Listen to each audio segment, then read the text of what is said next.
sigue el ritmo más o menos descendente que se ha observado en los últimos días, semanas.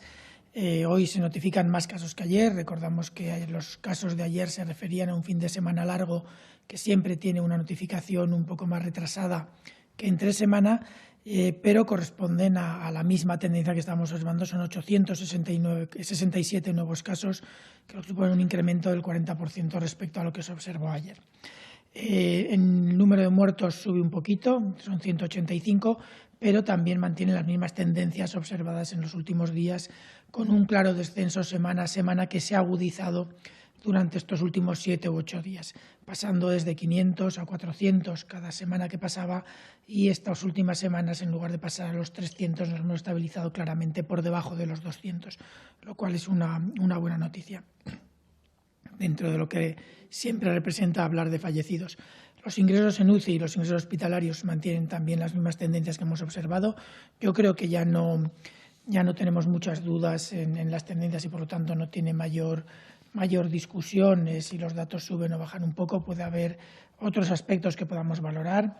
También vamos viendo cada vez un número de personas que han superado la infección más importante. Ya tenemos 123.000 personas que han superado la infección.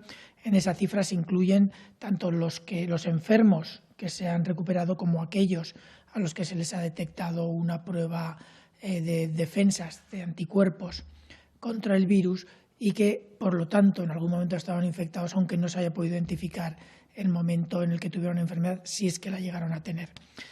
Por lo tanto, las cifras son favorables. Todo esto nos indica que estamos en muy buena posición para todo el proceso de transición que vamos a vivir en los próximos días.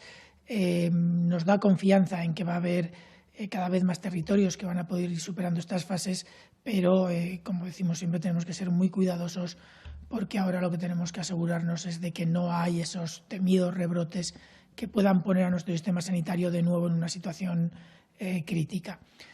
Por lo tanto, buenas noticias en cuanto a la evolución de la epidemia, son las que estamos observando todos estos últimos días y las que tratamos de transmitir, pero mucha prudencia a la hora de ir abriendo, reduciendo las medidas de restricción de la movilidad, porque todavía existe un riesgo. Es cierto que ahora mismo pequeño, pero existe un riesgo de rebrote que nos podría llevar a una situación que no nos gustaría estar.